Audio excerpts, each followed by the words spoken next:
Tough role होता है इतने बड़े मैच के अंदर कि जब वो आपको पता है 5वें 6ठे नंबर पे बैटिंग करते हैं और उनको आप लेके आए उस बैकबोन पोजीशन में जहां पर हम वो हमेशा अच्छा बात फैसला था। आप समझते हैं कि ऊपर लिया एक हिटर है, उसकी बड़ी जरूरत होती है आपको फौरी। इस मुश्किल के वक्त में एक अच्छी खबर आई कल, और वो आई एशिया कप सुपर 4 के मुकाबला, जिसमें वो मुकाबला पाक भारत का जिसपे सबकी निगाहें टिकी हुई थी और 5 विकेटों से शिकस्त दी पाकिस्तान ने भारत को। बेहतरीन और बड़ा जिसे कहते हैं ना नेल बाइटिंग मुकाबला कल देखने को मिला, जिसमें यकीनन सबके चेहरों पर मुस्कुराहटें फैल गई। लेकिन खास तौर पर मोहम्मद रिजवान और जो मोहम्मद नवाज की ज़ाहिर जो उनका खेल का अंदाज था, और मोहम्मद नवाज इनका जिक्र करना बड़ा ज़रूरी है, जिन्होंने सिर्फ 20 बॉल्स पर 42 रन का स्कोर किया, और मोहम्मद रिजवान जिन्होंने इंजरी के बावजूद खेल को बरकरार रखा। जरा बात करेंगे, मैं ज्वाइन करें मोहम्मद उवैस साहब हैं, फॉर्मर क्रिकेटर हैं। उवैस, बहुत शुक्रिया।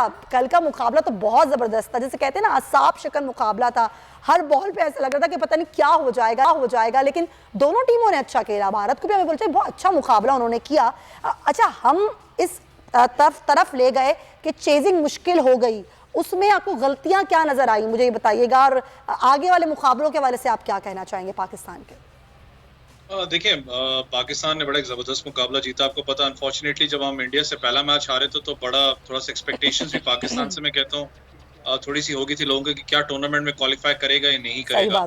एक कल के मैच में मैं कहता हूँ कि बूस्ट दिया पाकिस्तान को, स्पेसिफिकली एक टफ टीम इंडिया के खिलाफ। जिस तरीके से इंडिया ने आपको पता जारहाना इनिंग्स का आगाज किया, रोहित शर्मा मैं कहता हूँ और केएल राहुल ने बड़ा जबरदस्त काम किया था आपके फास्ट बॉलर्स पे।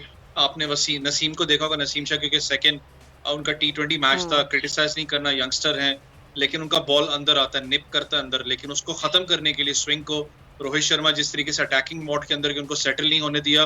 और एक चीज क्लियर इंटेंट नजर आ रही थी इंडियन क्रिकेट टीम से कि जो पेसर पाकिस्तान का, यहाँ जो स्पिनर पाकिस्तान का जो अटैक में आ रहा था, उसको अटैक से वो अटैकिंग करने की पोजीशन में थे कि उसको सेटल नहीं होने दे रहे थे। तो एक प्लस पॉइंट होता है हमेशा बैटिंग टीम का। और अच्छी बात है, जारहाना इनिंग्स आपको करनी पड़ती, जो कि हम पाकिस्तान टीम से भी बात करते हैं कि पाकिस्तान को अब मॉडर्न डे क्रिकेट को अपनाना पड़ेगा, आपको अटैकिंग क्रिकेट खेलनी पड़ेगी। लेकिन पाकिस्तान ने बैट्समैन खास करके मोहम्मद रिजवान आपके सामने जिस तरीके से बैक टू बैक उनकी परफॉर्मेंसेज हैं, फिर नीचे आके नवाज मैं कहता हूँ स्पेसिफिकली, क्योंकि आपको पता है उनको वो रोल दिया गया जो कि एक बड़ा टफ रोल होता है इतने बड़े मैच के अंदर कि जब वो आपको पता है 5वें 6ठे नंबर पे बैटिंग करते हैं और उनको आप लेके आए उस बैकबोन पोजीशन में। वो अच्छा फैसला था। आप समझते हैं कि ऊपर लिया एक हिटर है, उसकी बड़ी जरूरत होती है आपको फौरी? देखिए, मैंने आपको बताया कि वो मिडिल ऑर्डर है और वो बड़ा, आपको पता है ये बात उसकी मिडिल ऑर्डर की आपकी हो रही है कि मिडिल ऑर्डर आपका इतना स्ट्रांग नहीं है, क्योंकि आपने वर्ल्ड T20 के लिए जाना है, आपके पास प्लेयर मौजूद नहीं है। लेकिन जिस पोजीशन पे आपने नवाज को कल खिलाया वो एक बैकबोन पोजीशन होती है, और उन्होंने उस पोजीशन का बड़ा आपको जबरदस्त फायदा भी दिया। आपने कल देखा जिस तरीके से उन्होंने कल हिट्स बनाई, फिर आपका मैच बना के दिया। लेकिन डाउन दी ऑर्डर जाके मैं कहता हूँ कि जो सबसे अच्छी इनिंग्स थी वो खास करके इनकी थी, खुशदिल शाह की, और आसिफ को भी मैं थोड़ा बहुत क्रेडिट दूं, क्योंकि मुझे पता है आसिफ अली को बहुत ज्यादा क्रिटिसाइज भी किया जा रहा था कि आसिफ अली जोन से हैं वो कंसिस्टेंटली, लेकिन खुशदिल शाह ने और आसिफ ने आखिरी का जो प्रेशर वाला मैच था वो निकाला, तो इसलिए बिल्कुल उनको अप्रिशिएट करना चाहिए। बहुत शुक्रिया उवैस, वक्त की कमी है, thank you so much for your time.